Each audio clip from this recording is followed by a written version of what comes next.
Hey everyone, how's it going? I hope you're all doing great and you're following the 3H's of the channel. In this video, it's all about the state of Utah. And if I sound a little different in this video, it's because I woke up with some sinus issues and a sore throat. But if Utah sounds like something you're interested in, pull up a stump and let's get into it. Thank you for watching. Recently, I've been thinking about this story that my friend told me. Now he's from Utah, so I'm going to tell it from his point of view. So in 2016 or 2017, I used to like to go for drives on the west side of Utah Lake, which until recently was quite empty and pretty much devoid of anything but mines. So I was going for a night drive with two buddies. I get out to the side of the road that's next to a field of tall grass to take a piss. Halfway through doing my business, my buddies in the car start freaking out and screaming for me to get back into the car now. I finish my business because I can't just pull away, and then I get in the car. I ask, "Why were you guys freaking out so bad?" My buddy points to the field and on the other side of the road and says, "Bro, look at that." I see tall grass moving as if something is running through it. But when I look closer, it's huge and skinny, and it's human-like. It's running on all fours toward the car. I can't see its face, just the length of its body, but that's enough. We put the car into drive and floor it away. I don't even dare check in the rearview mirror. We stay out in the desert for hours before driving back home. This friend is a 100% no BS kind of guy, and I believe that he's telling the truth, that he did indeed see something. He has some other stories, but that was the biggest one.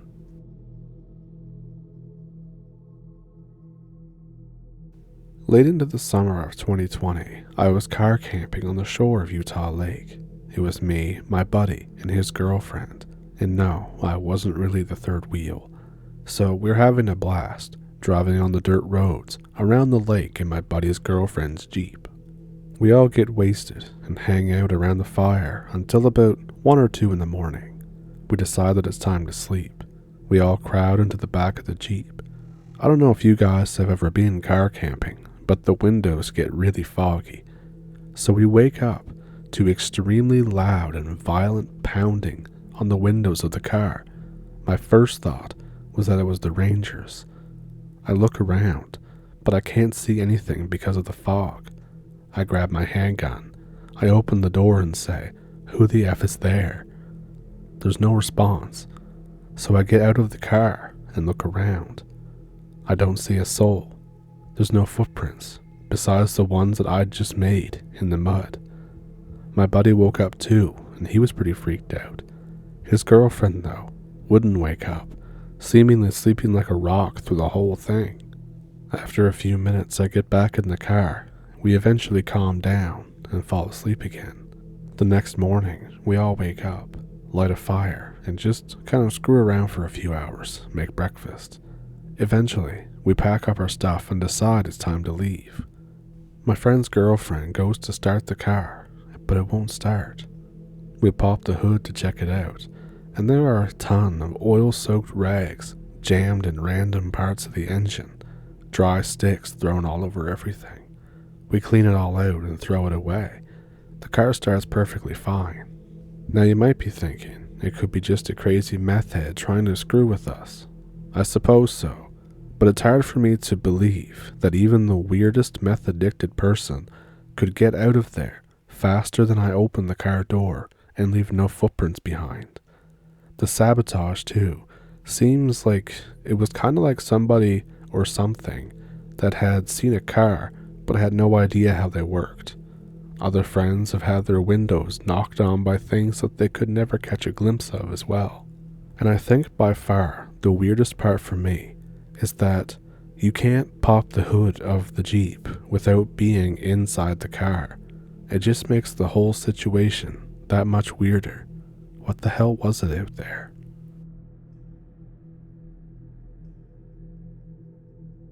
This is something pretty crazy that happened back in the summer of 2019. Some friends of mine and myself wanted to go camping in the Uintas.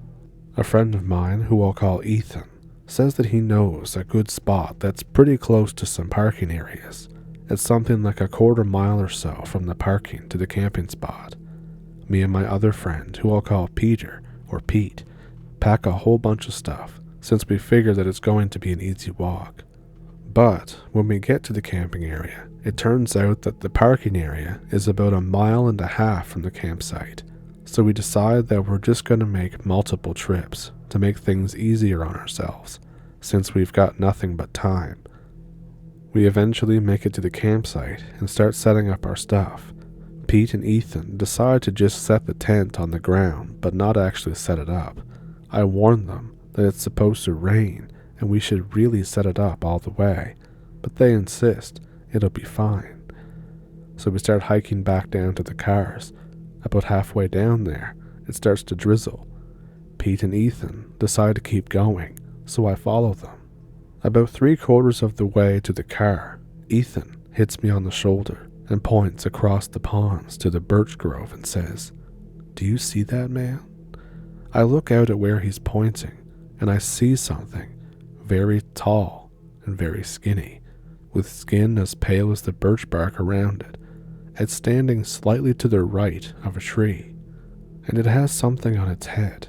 It seems to be topped by what I can only describe as pale branches or antlers or some kind of stuff.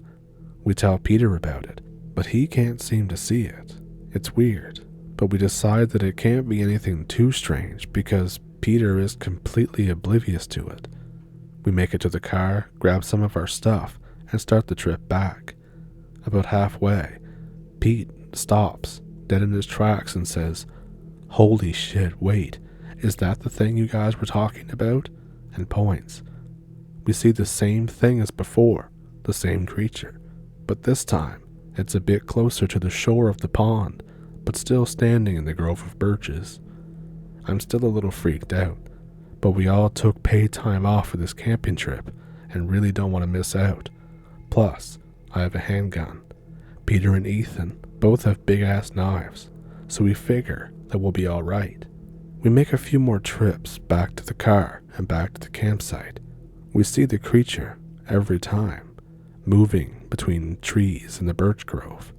Finally, we set up camp. The tent is completely waterlogged.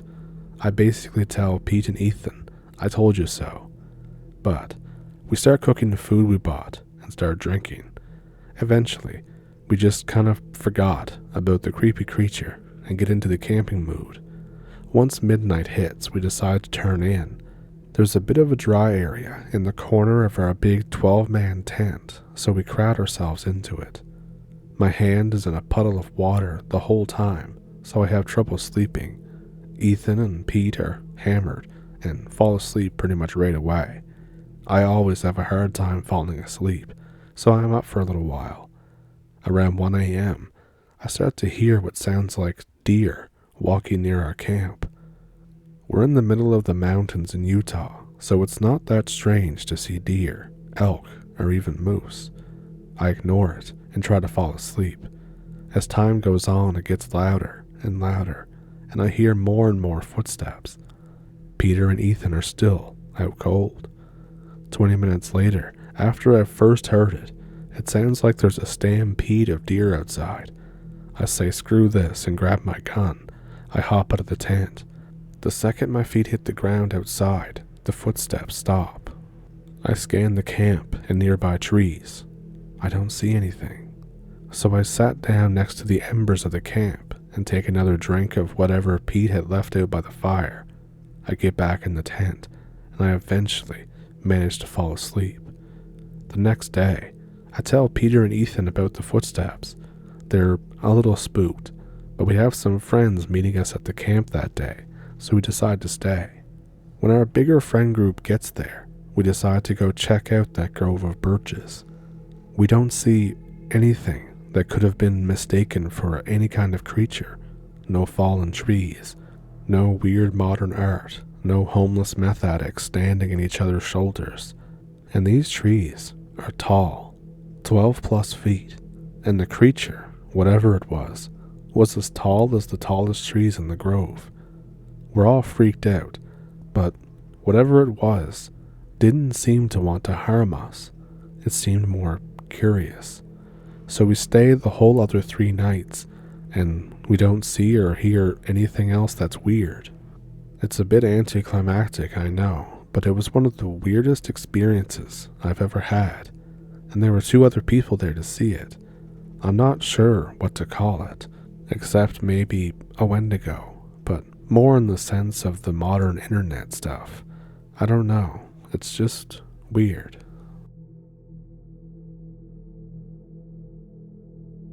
So I have a story from when I was in the military. Believe it or not, it doesn't matter to me. It was 2015. We were the best platoon in the regiment at playing laser tag, Opfor. We got selected as Opfor for Delta Force in Utah. It was going to be a week-long affair. 12 of us were going, but it was a free plane ride. We ended up at this base that's way out in the middle of nowhere. We get warned on the way that cell phones are prohibited outside of the lodging area. We also find that the base was a testing site for a shit ton of horrible chemicals. Day 1 is basically just orientation. We get issued these shitty uniforms because it is the army after all, and we head out to the facility. Our platoon is split up into 2 groups. One group is at a small shack on one side of the mountain, next to some dark mining complex. The other is a mock chemical facility. We get placed on chemical facility duty. We're bored due to nothing happening. And then suddenly, we hear gunshots in the distance. Our whole group has visible confusion. It turns out that there was a live fire training in the city complex less than a mile away. Suddenly, we get transported back early to lodging. The guys in charge meet up with guys in black cars at the lodging site. All of our platoon gets called into the meeting building. Some people that kind of look like civilians explain the Delta mission to us simpletons. There's something about military secrets, a dead American soldier, and chemical bombs. The day prior was their mission to avenge the American soldier, and we think, well, that explains the gunshots. We were told that there would be an AC-130 doing an aerial strike on the village that had been used for live fire. The airstrike was on an empty training town, and yes, this is where your taxpayer money goes. We don't get to watch the airstrike, but hear the destruction from 20 kilometers away. We're told to return to the lodging house and not to go outside. The next day, we get lower receivers and attach mock-up AK upper receivers to our weapon.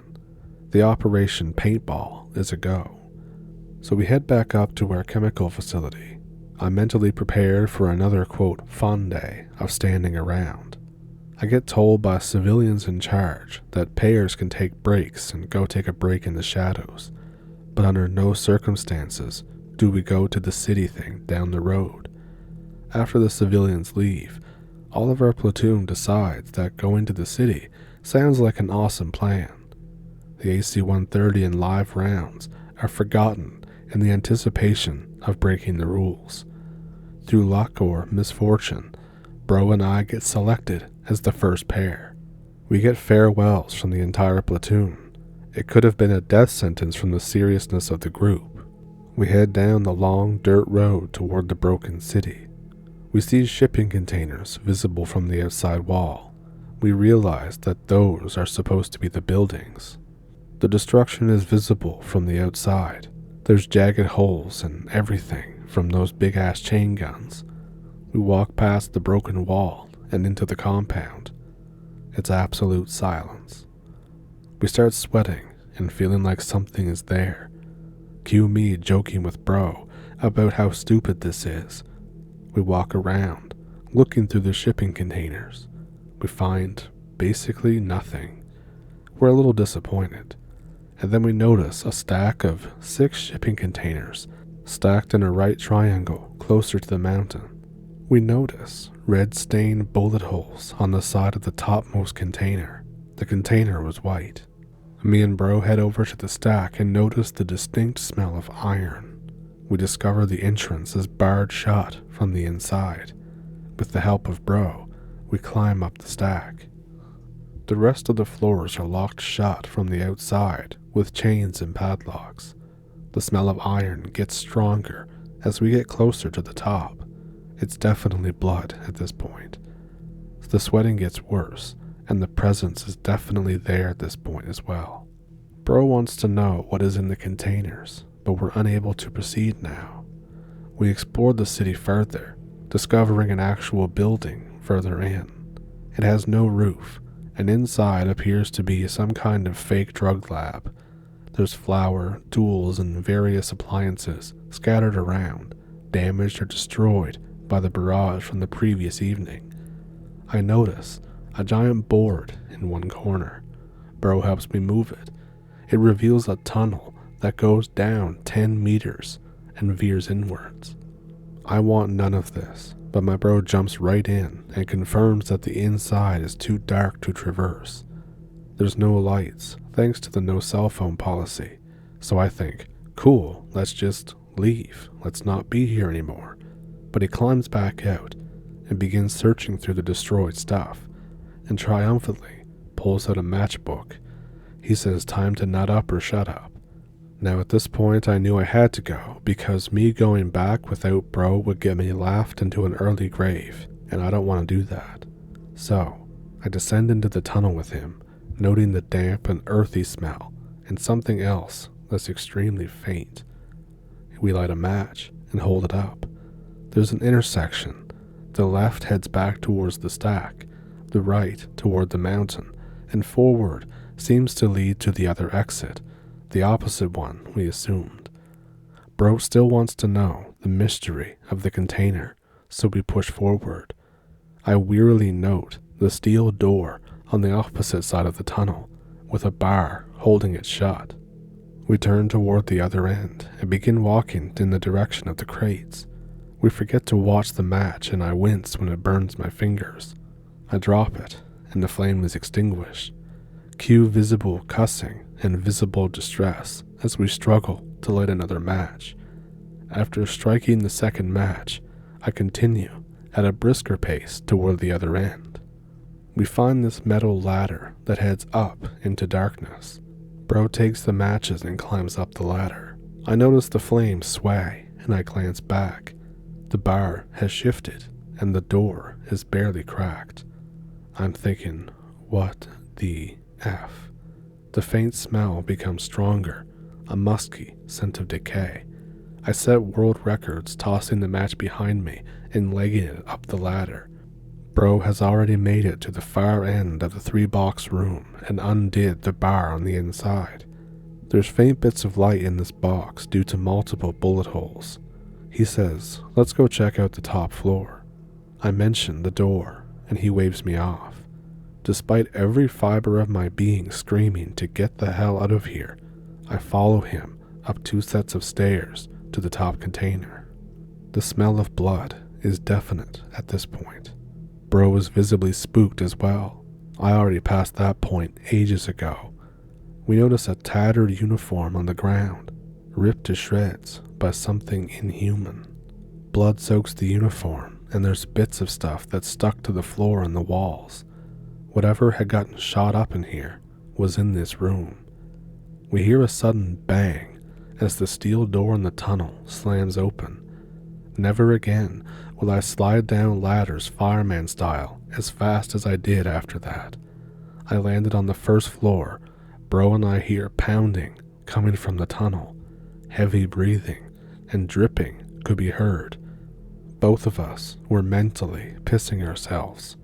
We sprint down the room and burst into the open sunlight. Sounds could be heard, which made both of us kick our legs into overdrive. We set personal records that day, sprinting back to the chemical facility. The rest of our group asks how it was. We explain what happened. We're met with laughter until they realized how serious Bro and I were.